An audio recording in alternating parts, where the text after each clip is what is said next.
നമസ്കാരം. Middle east വാർത്തകൾ തുടങ്ങുന്നു. ആദ്യം നോക്കാം പ്രധാന തലക്കെട്ടുകൾ. ഇറാനെ വളഞ്ഞ അമേരിക്കയുടെ കപ്പൽ വ്യൂഹം. വിവരം പുറത്തുവിട്ട് ഇറാൻ മാധ്യമങ്ങൾ. US പടക്കപ്പലായ എബ്രഹാം ലിങ്കണൊപ്പം 3 പടക്കപ്പലുകൾ നങ്കൂരമിട്ടു. കപ്പൽ വ്യൂഹം ഇറാന്റെ ചബഹർ തുറമുഖത്തിനടുത്തേക്ക്.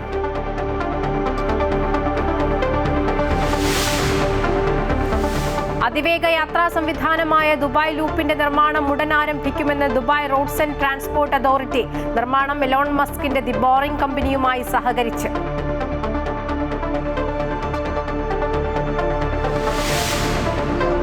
यात्रा के बाद से भारत और अमेरिका एक संतुलित और पारस्परिक रूप से लाभकारी द्विपक्षीय व्यापार समझौते का ഇന്ത്യ US വ്യാപാര കരാർ വികസിത ഭാരതത്തിലേക്കുള്ള നിർണായക ചുവടുവെപ്പെന്ന വാണിജ്യമന്ത്രി.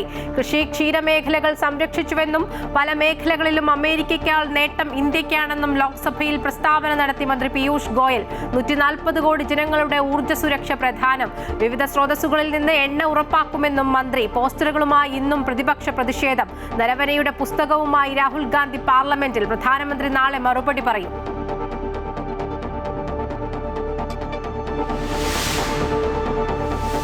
കേന്ദ്ര സർക്കാർ അവഗണനയ്ക്കെതിരെ നിയമസഭയിൽ പ്രമേയം അവതരിപ്പിച്ച മുഖ്യമന്ത്രി. ക്ഷേമ പ്രവർത്തനങ്ങൾക്ക് തുരങ്കം വയ്ക്കുന്ന കേന്ദ്ര നിലപാട്. സംസ്ഥാനത്തോടുള്ള പ്രതികാര നടപടിയെന്ന വിമർശനം. സ്പീക്കറുടെ ഡയസിലേക്ക് അതിക്രമിച്ചു കയറിയതുൾപ്പെടെയുള്ള പ്രതിപക്ഷ നടപടികളെ അപലപിച്ചും പ്രമേയം. സഭയിൽ ഇന്നും പ്രതിപക്ഷ പ്രതിഷേധം. ശബരിമല വിഷയത്തിൽ ഇന്നും കൊമ്പുകോർത്ത് ഭരണ പ്രതിപക്ഷാംഗങ്ങൾ. കേസ് CBIക്ക് വിട്ടപ്പോൾ അന്നുണ്ടായിരുന്ന ചീഫ് ജസ്റ്റിസ് ബാലിയെ നാട് കടത്തണം എന്ന് പറഞ്ഞ് ബാലി കോഹ്ലി എന്ന് പറഞ്ഞ് ഹൈക്കോടതിയിലേക്ക് സമരം സംഘടിപ്പിച്ച ആളാണ് ഈ പാർലമെന്ററി കാര്യമന്ത്രി. എറണാകുളത്ത് എന്നെ കൊണ്ട് പറയിപ്പിക്കല്ലേ.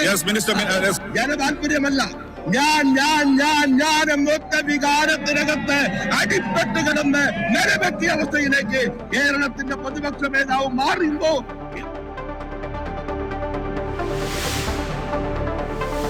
ശബരിമല സ്വർണ്ണക്കൊള്ള കേസിൽ SIT അന്വേഷണം ശരിയായ ദിശയിലെന്ന് ഹൈക്കോടതി. അതിസങ്കീർണമായ കേസായതിനാൽ കുറ്റപത്രം വൈകുന്നതിൽ ആശങ്ക വേണ്ടെന്നും കോടതി. കട്ടിടപ്പാളി കേസിൽ ഉണ്ണികൃഷ്ണൻ പോറ്റിയുടെ ജാമ്യ ഹർജിയിൽ വിധി നാളെ.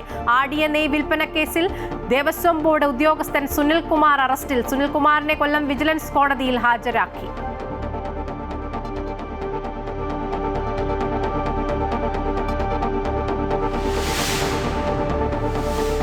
Under-19 ലോകകപ്പിൽ ഇന്ത്യ ഫൈനലിൽ. കലാശ പോരാട്ടത്തിൽ ഇംഗ്ലണ്ടിനെ നേരിടും. സെമിയിൽ അഫ്ഗാനിസ്ഥാനെ തോൽപ്പിച്ചത് 7 വിക്കറ്റിന്. മലയാളി താരം ആരോൺ ജോർജിന് സെഞ്ചുറി.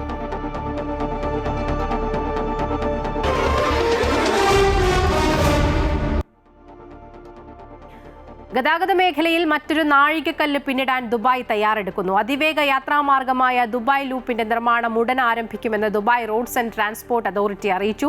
എലോൺ മസ്കിന്റെ ദി ബോറിംഗ് കമ്പനിയുമായി സഹകരിച്ചാണ് നിർമ്മാണം. ഗതാഗത മേഖലയിൽ പതിറ്റാണ്ടുകൾ മുന്നിൽ കണ്ടുള്ള വികസന പദ്ധതികളാണ് ദുബായ് എക്കാലവും കൈക്കൊള്ളുന്നത്. ആ നിരയിൽ അവസാനത്തേതാണ് ഇപ്പോൾ പ്രഖ്യാപിച്ചിട്ടുള്ള ദുബായ് ലൂപ്പ്. ദുബായിൽ നടക്കുന്ന വേൾഡ് ഗവൺമെന്റ് സമ്മിറ്റിലാണ് ഇത് സംബന്ധിച്ച പ്രഖ്യാപനം ദുബായ് RTA നടത്തിയത്. ഇലോൺ മസ്കിന്റെ ദി ബോറിംഗ് കമ്പനിയുമായി സഹകരിച്ചാണ് പദ്ധതി നടപ്പാക്കുന്നത്. 20 മിനിറ്റ് യാത്രാ ദൂരം 3 മിനിറ്റ് കൊണ്ട് പിന്നിടാമെന്നതാണ് പ്രധാന സവിശേഷത. 250 കോടി ദിർഹം ചെലവ് പ്രതീക്ഷിക്കുന്ന പദ്ധതിയുടെ ആദ്യഘട്ടം പൂർത്തിയാക്കാൻ 60 കോടി ദിർഹം വേണ്ടിവരും. ദുബായ് ഡൗൺ ടൗണിൽ നിർമ്മാണ പ്രവർത്തനങ്ങൾ ഉടൻ ആരംഭിക്കും. ദുബായ് ഇന്റർനാഷണൽ ഫിനാൻഷ്യൽ സെന്ററിനെ ദുബായ് മാളുമായി ബന്ധിപ്പിക്കുന്നതാണ് ആദ്യഘട്ടം.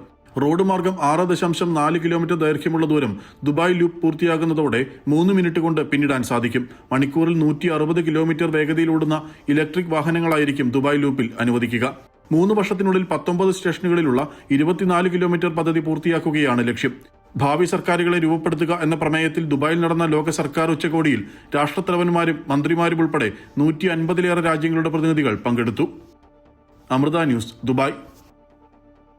ഇറാനെ വളഞ്ഞ് അമേരിക്കയുടെ കപ്പൽ വ്യൂഹം. ഇറാൻ മാധ്യമങ്ങളാണ് ഇക്കാര്യം പുറത്തുവിട്ടത്. അമേരിക്കൻ പടക്കപ്പലായ എബ്രഹാം ലിങ്കണൊപ്പം 3 പടക്കപ്പലുകൾ കൂടാതെ 12 കപ്പലുകൾ കൂടി വ്യൂഹത്തിലുണ്ടെന്ന വിവരമാണ് പുറത്തുവിട്ടിരിക്കുന്നത്. നിലവിൽ കപ്പൽ വ്യൂഹം ഇറാന്റെ ചബഹർ തുറമുഖം ലക്ഷ്യമിട്ട് നീങ്ങുകയാണ്. ഈ വിവരങ്ങളാണ് ഇറാൻ ഇപ്പോൾ പുറത്തുവിട്ടിരിക്കുന്നത്. അമേരിക്കയുമായി ചർച്ചകൾ നടക്കാനിരിക്കെ അമേരിക്കൻ യുദ്ധനീക്കങ്ങൾ മുൻകൂട്ടി അറിഞ്ഞ് ചർച്ചകളിൽ ഒരു മേധാവിത്വം സ്ഥാപിക്കാനുള്ള ശ്രമമാണ് ഇറാന്റേത്. കഴിഞ്ഞ ദിവസമാണ് അമേരിക്ക അറബിക്കടലിൽ ഇറാന്റെ ഒരു ഡ്രോൺ വെടിവെച്ചിട്ടത്. എബ്രഹാം ലിങ്കണിൽ നിന്ന് പറന്നുയർന്ന F-35C സ്റ്റെൽത്ത് യുദ്ധവിമാനമാണ് ഡ്രോൺ വെടിവെച്ചത്. വിമാനവാഹിനി കപ്പലിന്റെയും അതിലെ ഉദ്യോഗസ്ഥരുടെയും സുരക്ഷയ്ക്കായി സ്വയം പ്രതിരോധം എന്ന നിലയിലാണ് നടപടിയെന്നാണ് അമേരിക്ക വിശദമാക്കുന്നത്. എന്നാൽ തൊട്ടു പിന്നാലെ 2 ഡ്രോണുകൾ കൂടി വിക്ഷേപിച്ചതായി ഇറാൻ അവകാശപ്പെട്ടിരുന്നു. ഇതിന്റെയെല്ലാം വിവരങ്ങൾ തങ്ങൾക്ക് കിട്ടിയിട്ടുണ്ട് എന്നാണ് ഇറാൻ ഇപ്പോൾ വെളിപ്പെടുത്തുന്നത്. അമേരിക്ക നേരത്തെ നടത്തിയ സൈനിക നീക്കങ്ങളടക്കം എല്ലാം തങ്ങളുടെ നിരീക്ഷണ പരിധിയിലുണ്ട് എന്ന് ലോകത്തെയും അമേരിക്കയും അറിയിക്കുക എന്ന തന്ത്രത്തിന്റെ ഭാഗമായാണ് ഈ വെളിപ്പെടുത്തൽ. ഇറാനിൽ ഭരണം അട്ടിമറിക്കാനുള്ള ശ്രമം പരാജയപ്പെട്ടതിന് പിന്നാലെയാണ് അമേരിക്ക കടലാക്രമണത്തിനുള്ള പടപ്പുറപ്പാട് നടത്തിയത്. അത്ര പെട്ടെന്നുള്ള വിജയം അമേരിക്കയ്ക്ക് ഇറാനുമേൽ നേടാനാകില്ല എന്ന മുന്നറിയിപ്പും ഇറാൻ നൽകിയിരുന്നു. മാസങ്ങൾ നീണ്ട അസ്വാരസ്യങ്ങൾക്കും അനിശ്ചിതത്വങ്ങൾക്കും ശേഷം ഒരു ചർച്ചയ്ക്ക് തയ്യാറെന്ന കഴിഞ്ഞ ദിവസമാണ് ഇറാൻ അറിയിച്ചത്. ചർച്ചയുടെ തീയതിയും സ്ഥലവും സംബന്ധിച്ച് ഇനിയും ധാരണയാകേണ്ടതുണ്ട്. ഒമാനോ തുർക്കിയോ ആകും ചർച്ചയ്ക്ക് വേദിയാകുക എന്നാണ് സൂചന. എന്തായാലും ഇറാന്റെ നീക്കം വരാനിരിക്കുന്ന സമാധാന ചർച്ചകൾക്ക് ഏതെങ്കിലും രീതിയിൽ തിരിച്ചടിയാകുമോ എന്ന ആശങ്കയും ഉയരുന്നുണ്ട്. International desk, Amrita TV. പാർലമെന്റിൽ ഇന്ത്യ അമേരിക്ക വ്യാപാര കരാർ വിശദീകരിച്ച് കേന്ദ്ര വാണിജ്യ വ്യവസായ വകുപ്പ് മന്ത്രി പീയൂഷ് ഗോയൽ. പ്രതിപക്ഷ ബഹളത്തിനിടെയാണ് അദ്ദേഹം കരാർ വിശദീകരിച്ചത്. പാർലമെന്റിൽ ഇന്നും പ്രതിപക്ഷ ഭരണപക്ഷ പോര് തുടർന്നു. നന്ദിപ്രമേയ ചർച്ച തുടരുന്നതിനിടെ രാഹുൽ ഗാന്ധിക്ക് പ്രസംഗിക്കാൻ അനുമതി നൽകാത്തതിലായിരുന്നു പ്രതിപക്ഷ പ്രതിഷേധം. രാജ്യത്തിന്റെ ഊർജ്ജ സുരക്ഷ ഉറപ്പാക്കലാണ് കരാറിന്റെ പ്രധാന ലക്ഷ്യമെന്ന് പീയൂഷ് ഗോയൽ പറഞ്ഞു. കാർഷിക മേഖലയുടെയും ക്ഷീരമേഖലയുടെയും താൽപര്യങ്ങൾ ഹനിക്കില്ല. Make in India, design in India പോലുള്ള പദ്ധതികളെ ആഗോളതലത്തിൽ പ്രോത്സാഹിപ്പിക്കും. कृषि और दुग्ध क्षेत्रों के हितों की रक्षा सुनिश्चित करने में सफल रहा है. अमेरिकी पक्ष के भी कुछ ऐसे क्षेत्र थे जो उनके दृष्टिकोण से संवेदनशील थे. ഇന്ത്യയ്ക്ക് മേലുള്ള US തീരുവ മറ്റു രാജ്യങ്ങളെക്കാൾ കുറവാണെന്ന് പീയൂഷ് ഗോയൽ വ്യക്തമാക്കി. രാജ്യസഭയിലും പീയൂഷ് ഗോയൽ വ്യാപാര കരാറിനെ കുറിച്ച് വിശദീകരിച്ചു. എന്നാൽ വിശദീകരണത്തിന് ശേഷം പ്രതിപക്ഷം ചോദ്യങ്ങൾ ഉന്നയിക്കാൻ ശ്രമിച്ചപ്പോൾ സ്പീക്കർ അത് വിലക്കി. തുടർന്ന് മറ്റു നടപടികളിലേക്ക് കടന്നപ്പോൾ സ്പീക്കർക്കെതിരെ അടക്കം വലിയ പ്രതിഷേധം പ്രതിപക്ഷം നടത്തി. കരസേനാ മുൻ മേധാവി MM നരാവനെയുടെ പുസ്തകവുമായി രാഹുൽ ഗാന്ധി സഭയിലെത്തി. പുസ്തകത്തിൽ നിന്നുള്ള വരികൾ വായിക്കുന്നതിന് അനുമതി ചോദിച്ചുവെങ്കിലും സ്പീക്കർ നൽകിയില്ല. MP-മാരുടെ സസ്പെൻഷനിൽ കോൺഗ്രസ് വലിയ പ്രതിഷേധം തുടരുന്നതും സഭയിൽ കണ്ടു. മോദിയുടെയും രാജ്നാഥ് സിംഗിന്റെയും നരാവനെയുടെയും ചിത്രങ്ങളുള്ള വലിയ 2 ബാനറുകളുമായിട്ടായിരുന്നു പ്രതിപക്ഷം എത്തിയത്. ഇടയ്ക്ക് നിർത്തിവെച്ച ശേഷം വീണ്ടും സഭ ചേർന്നപ്പോൾ നെഹ്റുവിനെയും ഇന്ദിരാഗാന്ധിയെയും സോണിയാഗാന്ധിയെയും കുറിച്ചുള്ള പുസ്തകങ്ങൾ ഉയർത്തി BJP അംഗം നിഷികാന്ത് ദുബെ സംസാരിച്ചത് പ്രതിഷേധത്തിനിടയാക്കി. കോൺഗ്രസ് അംഗങ്ങൾ നടുത്തളത്തിലെ മേശപ്പുറത്തേക്ക് വലിഞ്ഞു കയറാൻ ശ്രമിച്ചു. ഷാഫി പറമ്പിൽ MP അടക്കം പേപ്പർ സ്പീക്കർക്ക് നേരെ കീറിയെറിഞ്ഞ് പ്രതിഷേധിച്ചു. കോൺഗ്രസ് അംഗങ്ങൾ സ്പീക്കറുടെ ചേംബറിലെത്തിയും പ്രതിഷേധിച്ചു. രാഷ്ട്രപതിയുടെ നയപ്രഖ്യാപന പ്രസംഗത്തിനുമേലുള്ള നന്ദി പ്രമേയ ചർച്ചയിൽ JP നദ്ദ അടക്കം സംസാരിച്ചു. പ്രതിപക്ഷത്തെ പരിഹസിക്കുന്ന പരാമർശങ്ങൾക്ക് മല്ലികാർജുൻ ഖാർഗെ മറുപടി നൽകി. പ്രധാനമന്ത്രി നരേന്ദ്രമോദിയുടെ ഓരോ പ്രവൃത്തികളും രാജ്യത്തെ ദുർബലമാക്കുന്നുവെന്ന് ഖാർഗെ ആരോപിച്ചു. कितना समय इन्होंने देश के जनता के भलाई के लिए दिया और कितना समय देश के बाहर इन्होंने बिताए, ये आप सभी को मालूम है. പാർലമെന്റ് കവാടത്തിന് മുന്നിൽ സസ്പെൻഷനിലായ MP-മാരുടെ പ്രതിഷേധവും ഉണ്ടായിരുന്നു. News desk, Amrita TV. India America വ്യാപാര കരാർ ഉടൻ പ്രാബല്യത്തിലെന്നും മേക്ക് ഇൻ ഇന്ത്യയെ ശക്തിപ്പെടുത്തുമെന്നും വിദേശകാര്യമന്ത്രി ഡോക്ടർ S. ജയശങ്കർ 3 ദിവസത്തെ സന്ദർശനത്തിനായി വിദേശകാര്യമന്ത്രി വാഷിംഗ്ടണിലെത്തി. US state secretary, treasury secretary എന്നിവരുമായും കൂടിക്കാഴ്ച നടത്തി. അന്താരാഷ്ട്ര ക്രിട്ടിക്കൽ മിനറൽസ് ഉച്ചകോടിയിലും അദ്ദേഹം പങ്കെടുക്കും. ഇന്ത്യ-US വ്യാപാര കരാർ യാഥാർത്ഥ്യമാക്കുന്നതിനിടെ കേന്ദ്ര വിദേശകാര്യമന്ത്രി S. Jaishankar US state secretary Marco റൂബിയോയുമായി കൂടിക്കാഴ്ച നടത്തി. വാഷിംഗ്ടണിൽ നടക്കുന്ന നിർണായക ധാതുമന്ത്രിതല യോഗത്തിന് മുന്നോടിയായാണ് കൂടിക്കാഴ്ച. US ട്രഷറി സെക്രട്ടറി സ്കോട്ട് ബെസന്റുമായും ജയശങ്കർ കൂടിക്കാഴ്ച നടത്തിയിരുന്നു. കൂടിക്കാഴ്ചയിൽ ഇരു രാജ്യങ്ങളും തമ്മിലുള്ള സാമ്പത്തിക പങ്കാളിത്തം മുന്നോട്ട് കൊണ്ടുപോകുന്നതിനും തന്ത്രപരമായ സഹകരണം ശക്തിപ്പെടുത്താനുമുള്ള വഴികൾ ചർച്ച ചെയ്തു. വാഷിംഗ്ടണിൽ നടക്കുന്ന അന്താരാഷ്ട്ര ക്രിട്ടിക്കൽ മിനറൽസ് ഉച്ചകോടിയിൽ ഇന്ത്യയടക്കം 50 രാജ്യങ്ങളാണ് പങ്കെടുക്കുന്നത്. US ട്രഷറി സെക്രട്ടറി സ്കോട്ട് ബെസന്റുമായും S. ജയശങ്കർ ചർച്ചകൾ നടത്തിയിരുന്നു. ഇന്ത്യ-US വ്യാപാര കരാറും സാമ്പത്തിക സഹകരണമായിരുന്നു ചർച്ചയിലെ പ്രധാന വിഷയങ്ങൾ. ഉഭയകക്ഷി സഹകരണം, പ്രാദേശിക ആഗോള പ്രശ്നങ്ങൾ എന്നിവയും ചർച്ചയായി. വ്യാപാരം, ഊർജ്ജം, ആണവ പ്രതിരോധം, നിർണായക ധാതുക്കൾ, സാങ്കേതികവിദ്യ എന്നിവയിലും ചർച്ച ചെയ്യപ്പെട്ടുവെന്നും ജയശങ്കർ വ്യക്തമാക്കി. ഇരു രാജ്യങ്ങളുടെയും താൽപര്യങ്ങൾ മുന്നോട്ട് കൊണ്ടുപോകുന്നതിന് ഇൻഡോ പസഫിക് സഹകരണം മെച്ചപ്പെടുത്തുവാനും കൂടിക്കാഴ്ചയിൽ തീരുമാനിച്ചു. ക്വാഡ് വഴി ഉഭയകക്ഷി ബഹുമുഖ സഹകരണം വികസിപ്പിക്കാനുള്ള പ്രതിബദ്ധത പ്രകടിപ്പിച്ചുകൊണ്ടാണ് ഇരുവരും കൂടിക്കാഴ്ച അവസാനിപ്പിച്ചത്. പ്രധാനമന്ത്രി നരേന്ദ്രമോദിയും US പ്രസിഡന്റ് ഡൊണാൾഡ് ട്രംപും നടന്ന ചർച്ചകൾക്ക് പിന്നാലെ ഇന്ത്യ US വ്യാപാര കരാർ നിലവിൽ വരുന്നതിന്റെ പശ്ചാത്തലത്തിൽ കൂടിയാണ് വിദേശകാര്യമന്ത്രിയുടെ സന്ദർശനം. കരാർ പ്രകാരം ഇന്ത്യൻ ഉൽപ്പന്നങ്ങളുടെ തീരുവ 25% നിന്ന് 18% കുറയ്ക്കാൻ വാഷിംഗ്ടൺ സമ്മതിച്ചിട്ടുണ്ട്. ഇത് ഉടനടി പ്രാബല്യത്തിൽ വരും. പ്രഖ്യാപനത്തിന് പിന്നാലെ എസ് ജയശങ്കർ വ്യാപാര കരാറിനെ സ്വാഗതം ചെയ്തിരുന്നു. ഈ കരാർ തൊഴിലവസരങ്ങൾ വർദ്ധിപ്പിക്കുമെന്നും സാമ്പത്തിക വളർച്ച ത്വരിതപ്പെടുത്തുമെന്നും നൂതനാശയങ്ങളെ പ്രോത്സാഹിപ്പിക്കുമെന്നും ഇന്ത്യയുടെ പ്രധാന സംരംഭമായ മേക്ക് ഇൻ ഇന്ത്യയെ ശക്തിപ്പെടുത്തുമെന്നും വിദേശകാര്യമന്ത്രി പറഞ്ഞു. News desk Amrita news. കേന്ദ്ര ബജറ്റിൽ കേരളത്തെ അവഗണിച്ചു എന്നാരോപിച്ച് നിയമസഭ പ്രമേയം പാസാക്കി. എയിംസിലും വിഴിഞ്ഞം തുറമുഖത്തിലും അതിവേഗ റെയിലിലും ഉൾപ്പെടെ കേന്ദ്രം കേരളത്തോട് കാട്ടിയത് പ്രതികാര നടപടിയെന്ന് പ്രമേയം അവതരിപ്പിച്ച മുഖ്യമന്ത്രി വിമർശിച്ചു. സഭ ബഹിഷ്കരിച്ച് പുറത്തിറങ്ങിയതിനാൽ പ്രമേയം അവതരിപ്പിക്കുമ്പോൾ പ്രതിപക്ഷം ഉണ്ടായിരുന്നില്ല. പ്രതിപക്ഷത്തിന്റെ അസാന്നിധ്യത്തെ ഭരണപക്ഷം വിമർശിച്ചു. ഔദ്യോഗികമായി അറിയിച്ചിരുന്നില്ല എന്നാണ് പ്രതിപക്ഷത്തിന്റെ വിശദീകരണം. കേരളത്തെ പൂർണ്ണമായും തഴഞ്ഞുകൊണ്ടുള്ള ബജറ്റാണ് കേന്ദ്രമന്ത്രി നിർമ്മലാ സീതാരാമൻ അവതരിപ്പിച്ചതെന്ന് ഭരണപക്ഷവും പ്രതിപക്ഷവും വിമർശനം ശക്തമാക്കുന്നതിനിടെയാണ് ഇക്കാര്യത്തിൽ നിയമസഭ പ്രമേയം പാസാക്കിയത്. കേരളത്തിന്റെ ന്യായമായ ആവശ്യങ്ങളെ കേന്ദ്രം കാലങ്ങളായി തഴയുകയാണെന്നും എയിംസ് സ്ഥാപിക്കുന്നതിനായി സ്ഥലം കണ്ടെത്തി നൽകിയിട്ടും കേന്ദ്ര സർക്കാർ മൗനം തുടരുകയാണെന്നും മുഖ്യമന്ത്രി രൂക്ഷമായി വിമർശിച്ചു. കഴിഞ്ഞ ഏതാനും വർഷങ്ങളായി കേരളം മുന്നോട്ട് വച്ചിട്ടുള്ള ന്യായയുക്തമായ ആവശ്യങ്ങൾ പലതിനും യാതൊരു പരിഗണനയും കേന്ദ്ര സർക്കാർ നൽകുന്നില്ല എന്നത് കേരള സമൂഹത്തെ ഒന്നാകെ നിരാശപ്പെടുത്തുന്നതാണ്. അതിനപ്പുറം രാജ്യത്തിൻ്റെ അന്തസ്സിനെ ലോക സമൂഹ മധ്യത്തിൽ ഇടിച്ചു താഴ്ത്തുന്നതുമാണ്. സംസ്ഥാനങ്ങളുടെ സാമ്പത്തികവും വികസനപരവുമായ നില ഭദ്രമാകുമ്പോൾ മാത്രമേ രാജ്യത്തിന് തലയുയർത്തി നിൽക്കാനാകൂ എന്നും എന്നാൽ കേന്ദ്രം ജനാധിപത്യ മൂല്യങ്ങളെ പോലും വിസ്മരിക്കുകയാണെന്നും പ്രമേയത്തിൽ മുഖ്യമന്ത്രി ചൂണ്ടിക്കാട്ടി. പ്രമേയം സഭ ഐക്യകണ്ഠേന പാസാക്കി. അതേസമയം സഭ ബഹിഷ്കരിച്ച് പുറത്തിറങ്ങിയതിനാൽ പ്രതിപക്ഷത്തിന്റെ അസാന്നിധ്യത്തിലാണ് പ്രമേയം അവതരിപ്പിച്ചത്. കേന്ദ്രത്തിനെതിരായ പ്രമേയം നിയമസഭ പാസാക്കുമ്പോൾ ഭേദഗതി ചൂണ്ടിക്കാട്ടാൻ പ്രതിപക്ഷം ഇല്ലാതിരുന്നതിനെ ഭരണപക്ഷം വിമർശിച്ചു. പ്രതിപക്ഷം ഈ പ്രമേയത്തെ കൂടെ നിൽക്കാതെ ബഹിഷ്കരിച്ചിട്ട് പ്രതിപക്ഷത്തിന്റെ തൊടുന്യായത്തിനെ പിന്തുണയ്ക്കുക എന്നത് രാജാവിനേക്കാൾ തൊടുന്യായമാണത്. തൊടുന്യായമാണ്. നോക്കൂ, കേന്ദ്ര സർക്കാർ പ്രമേയം സർക്കുലേറ്റ് ചെയ്ത പ്രമേയമല്ലേ. എന്നാൽ പ്രമേയം പാസാക്കുന്ന വിവരം തങ്ങളെ ഔദ്യോഗികമായി അറിയിച്ചിരുന്നില്ല എന്നാണ് പ്രതിപക്ഷത്തിന്റെ വിശദീകരണം. അമൃത ന്യൂസ്, തിരുവനന്തപുരം. ശബരിമല വിഷയത്തിൽ തുടർച്ചയായ രണ്ടാം ദിവസവും നിയമസഭ പ്രക്ഷുബ്ധം. സഭ ബഹിഷ്കരിച്ച് പ്രതിപക്ഷം പുറത്തേക്കിറങ്ങി. മന്ത്രിമാരും പ്രതിപക്ഷ നേതാവും നേർക്കുനേർ വന്നു. പ്രതിപക്ഷ നേതാവിന്റെ സമനില തെറ്റിയെന്നും ഇരട്ടത്താപ്പിന്റെ നേതാവെന്നും മന്ത്രിമാരായ പി രാജീവും എം പി രാജേഷും വിമർശിച്ചു. സമരത്തിൽ നിന്ന് ഒരു ഇഞ്ച് പോലും പിന്നോട്ടു പോകില്ലെന്നും മന്ത്രിമാർ കടന്നാക്രമിക്കുന്നത് ഭയം കൊണ്ടാണെന്നും പ്രതിപക്ഷ നേതാവ് തിരിച്ചടിച്ചു. ശബരിമല വിഷയത്തിൽ സഭ പ്രക്ഷുബ്ധമാക്കി ബഹിഷ്കരിക്കുക എന്ന നിലപാടാണ് പ്രതിപക്ഷം കഴിഞ്ഞ ദിവസം മുതൽ സ്വീകരിക്കുന്നത്. ചോദ്യോത്തരവേള തുടങ്ങിയപ്പോൾ തന്നെ പ്രതിഷേധം ആരംഭിച്ചു. കഴിഞ്ഞ ദിവസം സഭയിലുണ്ടായ സംഭവ വികാസങ്ങളും മുഖ്യമന്ത്രിയുടെ പ്രതികരണവും ചൂണ്ടിക്കാട്ടിയാണ് പ്രതിപക്ഷ നേതാവ് വിമർശനം ഉന്നയിച്ചത്. പ്രതിപക്ഷ അംഗങ്ങൾ വാച്ച് ആൻഡ് വാർഡിനെ വടികൊണ്ടടിച്ചു എന്ന മുഖ്യമന്ത്രിയുടെ പ്രസ്താവനയെ ചൊല്ലിയായിരുന്നു വാക്പോരിന് തുടക്കം. ബഹുമാനപ്പെട്ട മുഖ്യമന്ത്രി വളരെ വാസ്തവ വിരുദ്ധമായ ഒരു പ്രസ്താവന നടത്തി.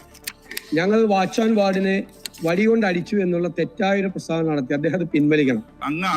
അങ്ങ് ഒരിക്കൽ കൂടി ചെയർ റിക്വസ്റ്റ് ചെയ്യുന്നത് ഹൗസ് ഡിസ്റപ്റ്റ് ചെയ്യരുത്. ഡിബേറ്റിന്റെ വേദിയാണ് ഹൗസ്, അതിനുള്ള വേദി ഒരുക്കണം എന്നാണ് ഒരിക്കൽ കൂടി റിക്വസ്റ്റ് ചെയ്യാനുള്ളത്. തുടർന്ന് പ്രതിപക്ഷ നേതാവിന്റെ നിലപാടിനെ വിമർശിച്ച് മന്ത്രിമാരായ എം പി രാജേഷും പി രാജീവും രംഗത്ത് വന്നു. സോണിയാഗാന്ധിയുടെയും രാഹുൽ ഗാന്ധിയുടെയും പേരുകൾ പരാമർശിച്ച് ആരോപണ പ്രത്യാരോപണങ്ങൾ. പിന്നെ കണ്ടത് രൂക്ഷമായ വാക്പോര്. പാപ്പരത്വം കൊണ്ടാണ് വ്യക്തിപരമായിട്ടുള്ള ആക്ഷേപങ്ങൾ അദ്ദേഹം ഉയർത്താൻ ശ്രമിക്കുന്നത്. അതാ ഞാൻ പറഞ്ഞത്, ഇന്നലെ ഞങ്ങൾ പ്രിയങ്ക ഗാന്ധിയെ കുറിച്ചോ സോണിയാഗാന്ധിയെ കുറിച്ചോ പറഞ്ഞതിൽ ഏത് വാക്കാണ് അധിക്ഷേപകരം എന്ന് ബഹുമാനായ പ്രതിപക്ഷ നേതാവ് ഇവിടെ പറയണം. ജനതാല്പര്യമല്ല, ഞാൻ എന്നൊറ്റ വികാരത്തിനകത്ത് അടിപ്പെട്ട് കിടന്ന് നിലവെത്തിയ അവസ്ഥയിലേക്ക് കേരളത്തിന്റെ പ്രതിപക്ഷ നേതാവ് മാറുമ്പോ എന്നുള്ളത് അങ്ങേയറ്റം ദുഃഖകരമാണ് എന്ന് മാത്രമേ എനിക്ക് സൂചിപ്പിക്കാൻ.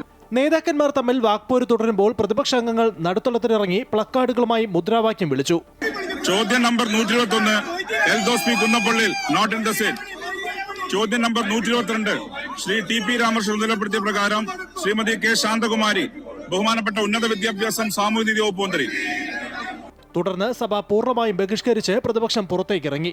അതേസമയം സ്പീക്കറുടെ ചേംബറിനകത്തേക്ക് അതിക്രമിച്ച് കയറിയതുൾപ്പെടെ കഴിഞ്ഞ ദിവസമുണ്ടായ പ്രതിപക്ഷ നടപടികളെ അപലപിച്ച് നിയമസഭ പ്രമേയം പാസാക്കി. അമൃത ന്യൂസ്, തിരുവനന്തപുരം. ശബരിമല സ്വർണ്ണക്കൊള്ളയിൽ സ്വാഭാവിക ജാമ്യം കിട്ടിയതുകൊണ്ട് പ്രതികൾ രക്ഷപ്പെടില്ലെന്ന് ഹൈക്കോടതി. അതിസങ്കീർണമായ കേസാണെന്നും പ്രതികൾക്ക് ജാമ്യം കിട്ടുന്നതിൽ ആശങ്കയില്ലെന്നും കോടതി വ്യക്തമാക്കി. CBI അന്വേഷണം ആവശ്യപ്പെട്ടുള്ള ഹർജികൾ പരിഗണിക്കവെയാണ് കോടതിയുടെ നിരീക്ഷണം. കേസിന്റെ അന്വേഷണം CBIക്ക് കൈമാറണമെന്ന ആവശ്യവുമായി BJP ഹർജി നൽകി. സംസ്ഥാന അധ്യക്ഷൻ രാജീവ് ചന്ദ്രശേഖർ ഉൾപ്പെടെയുള്ള 4 പേരാണ് ഹൈക്കോടതിയിൽ ഹർജി നൽകിയിരുന്നത്. ഈ ഹർജികളിലാണ് ഹൈക്കോടതിയുടെ ദേവസ്വം ബെഞ്ച് നിരീക്ഷണം നടത്തിയത്. കേസിലെ പ്രതികൾ ആരും രക്ഷപ്പെടില്ലെന്നും അതിനുള്ള മേൽനോട്ടം തങ്ങളുടെ ഭാഗത്തു നിന്നുണ്ടെന്നും ഹൈക്കോടതി അറിയിച്ചു. ശബരിമല സ്വർണ്ണക്കൊള്ള കേസിൽ മുഖ്യപ്രതി ഉണ്ണികൃഷ്ണൻ പോറ്റിയുടെ ജാമ്യ ഹർജിയിൽ വിധി നാളെ.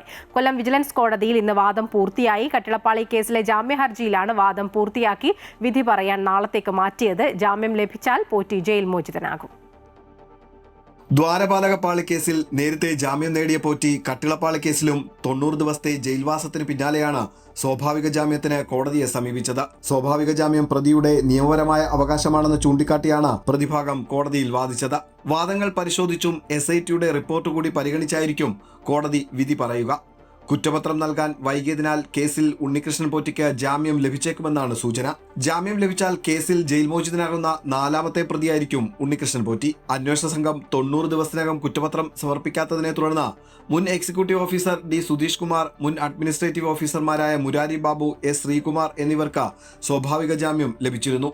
അതേസമയം മുൻ തിരുവാഭരണ കമ്മീഷണർ KS ബൈജുവിന്റെ ജാമ്യ ഹർജി 11-ന് പരിഗണിക്കും. റിമാൻഡിലായി 90 ദിവസം കഴിഞ്ഞത് കാട്ടി സ്വാഭാവിക ജാമ്യത്തിനായാണ് ബൈജു ഹർജി സമർപ്പിച്ചത്. അമൃത ന്യൂസ്, കൊല്ലം. ശബരിമല സ്വർണ്ണക്കൊള്ള കേസിൽ മുൻ അഡ്മിനിസ്ട്രേറ്റീവ് ഓഫീസർ മുരാരി ബാബുവിനെ ED വീണ്ടും ചോദ്യം ചെയ്യും.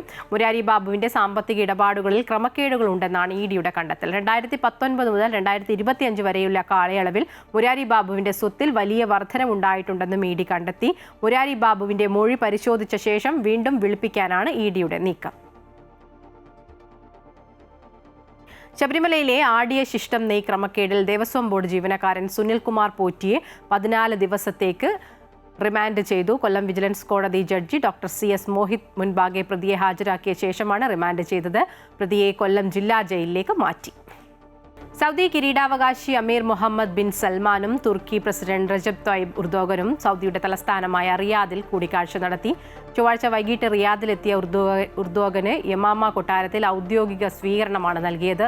ഉഭയകക്ഷി സഹകരണം, പ്രതിരോധ, ഊർജ്ജം, പ്രാദേശിക സുസ്ഥിരത തുടങ്ങിയ പ്രധാന വിഷയങ്ങൾ കൂടിക്കാഴ്ചയിൽ ചർച്ചയായി. ഗാസയിൽ നിന്ന് ഇസ്രായേൽ സൈന്യം പൂർണ്ണമായി പിന്മാറണമെന്നും മേഖലയിൽ സമാധാനം പുനഃസ്ഥാപിക്കണമെന്നും സൗദി അറേബ്യയും തുർക്കിയും സംയുക്ത പ്രസ്താവനയിൽ ആവശ്യപ്പെട്ടു.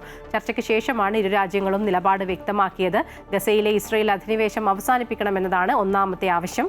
US പ്രസിഡന്റ് ഡൊണാൾഡ് ട്രംപിന്റെ നേതൃത്വത്തിലുള്ള സമാധാന ശ്രമങ്ങളെ പിന്തുണയ്ക്കാൻ രൂപവൽക്കരിച്ച സമാധാന കൗൺസിലിൽ ഇരു രാജ്യങ്ങളും പങ്കാളികളാകാൻ തീരുമാനിച്ചു. മേഖലയുടെ ഭരണത്തിനായി സ്വതന്ത്ര ദേശീയ സമിതി രൂപീകരിക്കുന്നതിനും ഇരുപക്ഷവും സ്വാഗതം ചെയ്തു. കുവൈറ്റിൽ റമദാൻ മാസത്തിൽ പള്ളികളിൽ വെച്ച് സംഭാവനകൾ പിരിക്കുന്നതിന് കർശന നിരോധനം ഏർപ്പെടുത്തി. സാമൂഹികകാര്യ മന്ത്രാലയമാണ് ഇത് സംബന്ധിച്ച നിയന്ത്രണം ഏർപ്പെടുത്തിയത്. ഇതിന് പുറമെ ജീവകാരുണ്യ സംഘടനകളുടെ പരിസരങ്ങളിലോ പൊതുസ്ഥലങ്ങളിലോ വെച്ച് ഏതെങ്കിലും രൂപത്തിൽ പണമായി സംഭാവനകൾ ശേഖരിക്കുന്നതിനും വിലക്കുണ്ട്. ഇത്തരം സംഘടനകൾ ലൈസൻസുകൾക്ക് വിധേയമായി ഓൺലൈൻ ബാങ്ക് ട്രാൻസ്ഫറുകൾ, മൊബൈൽ ആപ്ലിക്കേഷനുകൾ, ഇലക്ട്രോണിക് കളക്ഷൻ ഉപകരണങ്ങൾ, ടെലികമ്മ്യൂണിക്കേഷൻ കമ്പനികളിൽ നിന്നുള്ള SMS സന്ദേശങ്ങൾ, ഓൺലൈൻ എന്നീ രീതികൾ ഉപയോഗിച്ച് മാത്രമേ സംഭാവനകൾ പിരിക്കുവാൻ പാടുള്ളൂ. വിദേശത്ത് നിന്ന് സംഭാവനകൾ സ്വീകരിക്കുന്നതിന് മുൻപ് സാമൂഹികകാര്യ മന്ത്രാലയത്തിൽ നിന്ന് അനുമതി നേടുകയും ചെയ്യണം. ഇതിനായി മന്ത്രാലയം അംഗീകരിച്ച അസോസിയേഷന്റെ ബാങ്ക് അക്കൗണ്ടുകൾ മാത്രമേ ഉപയോഗിക്കാവൂ എന്നും പുതിയ നിയന്ത്രണങ്ങളിൽ പറയുന്നു. സൗദിയിൽ ബിനാമിക്കെതിരെ ശക്തമായ പരിശോധന. സൗദി ദേശീയ ബിനാമി ബിസിനസ് വിരുദ്ധ പ്രോഗ്രാം ജനുവരിയിൽ സൗദിയിൽ വിവിധ പ്രവിശ്യകളിൽ 2502 വ്യാപാര സ്ഥാപനങ്ങളിൽ പരിശോധന നടത്തി. ഇതിനിടെ 82 ബിനാമി ബിസിനസ് സ്ഥാപനങ്ങളും കണ്ടെത്തി. ഡാറ്റാ വിശകലനം അടക്കമുള്ള നൂതന മാർഗങ്ങളിലൂടെ ബിനാമി സ്ഥാപനങ്ങളാണെന്ന് ലഭിച്ച സൂചനകളുടെ അടിസ്ഥാനത്തിലായിരുന്നു പരിശോധനകൾ. കൂടുതൽ അന്വേഷണങ്ങൾ നടത്താനും നിയമാനുസൃത ശിക്ഷാ നടപടികൾ സ്വീകരിക്കാനുമായി നിയമലംഘകരെ ബന്ധപ്പെട്ട വകുപ്പുകൾക്ക് റഫർ ചെയ്തു. കുവൈറ്റിൽ പ്രവാസികളുടെ പാസ്പോർട്ട് വിവരങ്ങൾ അപ്ഡേറ്റ് ചെയ്യുന്നതിന് സഹൽ ആപ്പ് വഴി പുതിയ സേവനം ആരംഭിച്ചു.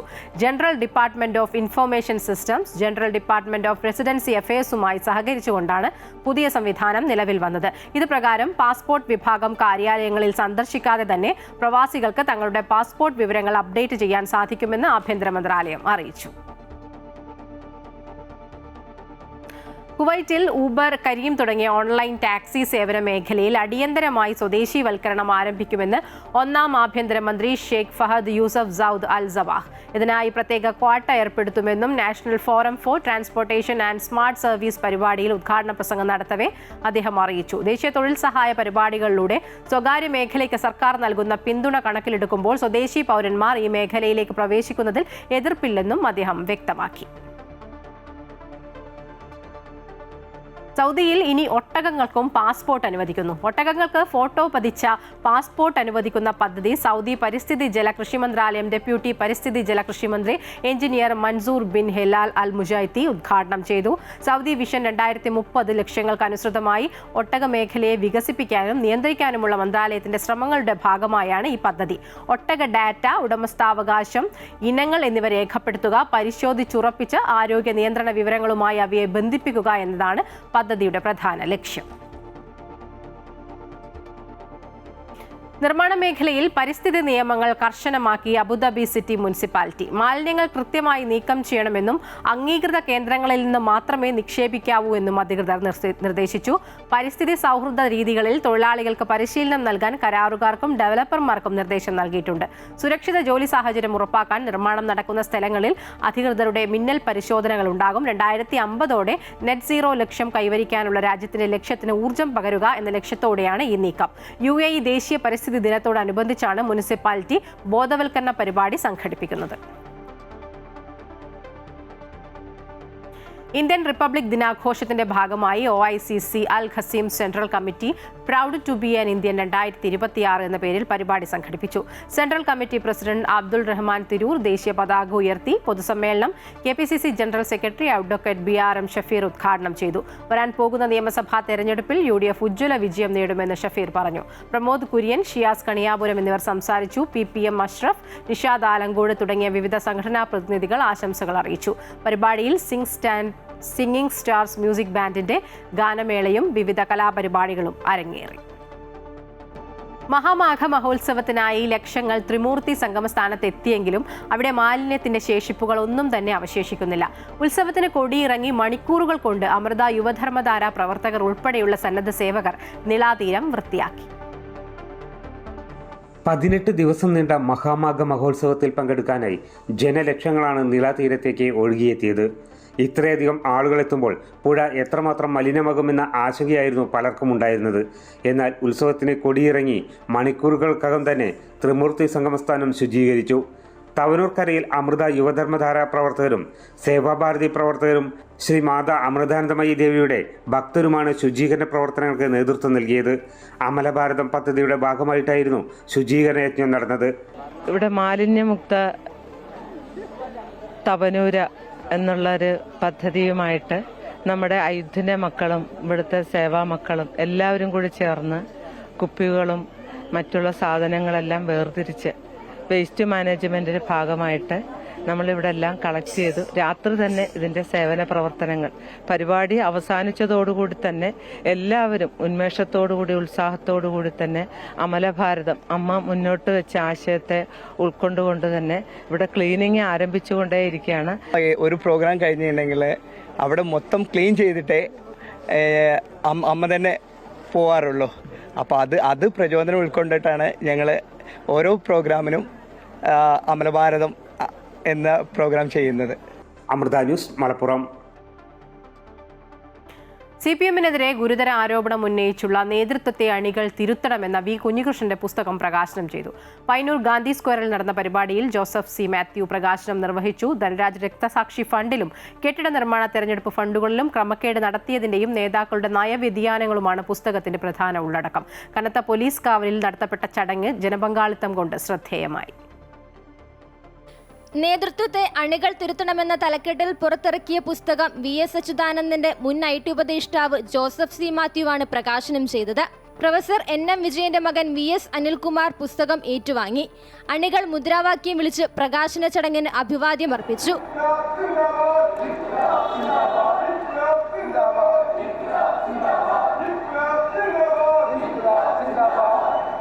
CPM-നെ ഇന്നും കടന്നാക്രമിച്ചായിരുന്നു V. കുഞ്ഞികൃഷ്ണന്റെ ആമുഖ പ്രസംഗം. തുറന്നു പറഞ്ഞതിന്റെ പേരിൽ വ്യക്തിഹത്യ ചെയ്തു. ഭീഷണിയും കൂടെ നിൽക്കുന്നവർക്ക് നേരെ അതിക്രമവും ഉണ്ടായി. ഉന്നയിച്ച വിഷയങ്ങൾക്ക് മറുപടി ലഭിച്ചിട്ടില്ലെന്നും ഗീബൽസിയൻ തന്ത്രങ്ങൾ പുതിയ കാലത്ത് നടപ്പിലാക്കുകയാണെന്നും കുഞ്ഞികൃഷ്ണൻ കുറ്റപ്പെടുത്തി. പാർട്ടി വേദികളിൽ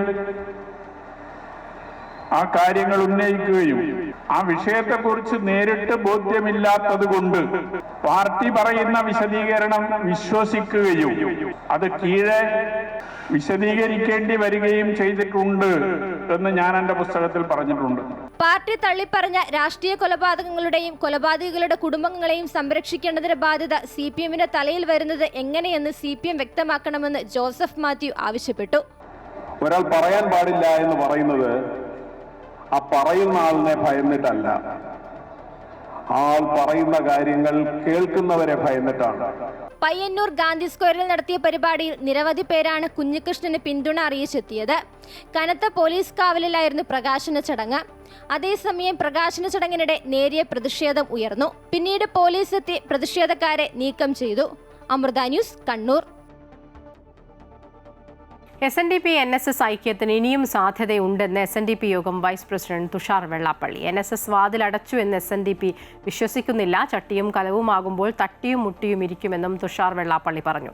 അതേസമയം ഐക്യം അടഞ്ഞ അധ്യായമെന്ന് NSS general secretary Sukumaran Nair ആവർത്തിച്ചു. തട്ടിയും മുട്ടിയും പോകുന്ന പരിപാടി NSSന് ഇല്ല എന്നും സുകുമാരൻ നായർ വ്യക്തമാക്കി.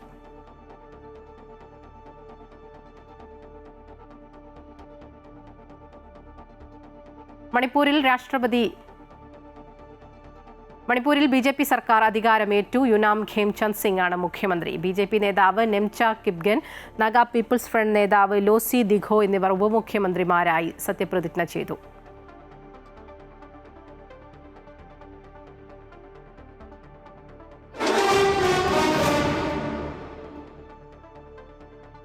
അണ്ടർ-19 ലോകകപ്പ് സെമി ഫൈനലിൽ അഫ്ഗാനിസ്ഥാനെ 8 വിക്കറ്റിന് തകർത്ത് ഇന്ത്യ ഫൈനലിൽ. മലയാളി താരം ആരോൺ ജോർജിന്റെ സെഞ്ചുറിയുടെയും വൈഭവ് സൂര്യവംശി, ക്യാപ്റ്റൻ ആയുഷ് മാത്രേ എന്നിവരുടെ അർദ്ധ സെഞ്ചുറികളുടെയും കരുത്തിൽ അഫ്ഗാനിസ്ഥാൻ ഉയർത്തിയ 311 റൺസ് വിജയലക്ഷ്യം ഇന്ത്യ 8.5 ഓവറും 7 വിക്കറ്റും ബാക്കി നിർത്തി മറികടന്നു. 95 പന്തിൽ സെഞ്ചുറി തികച്ച ആരോൺ ജോർജ് 104 പന്തിൽ 115 റൺസുമായി ടോപ്പ് സ്കോററായി. വെള്ളിയാഴ്ച നടക്കുന്ന കിരീട പോരാട്ടത്തിൽ ഇന്ത്യ ഇംഗ്ലണ്ടിനെ നേരിടും.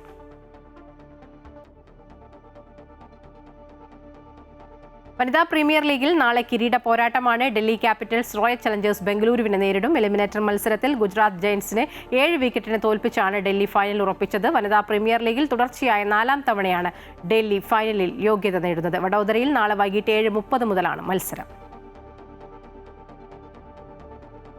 ഇതോടെ മിഡിൽ ഈസ്റ്റ് വാർത്തകൾ പൂർണ്ണമാവുകയാണ്. കൂടുതൽ വാർത്തകൾക്കായി അമൃത ന്യൂസ് യൂട്യൂബ് ചാനൽ സന്ദർശിക്കുക.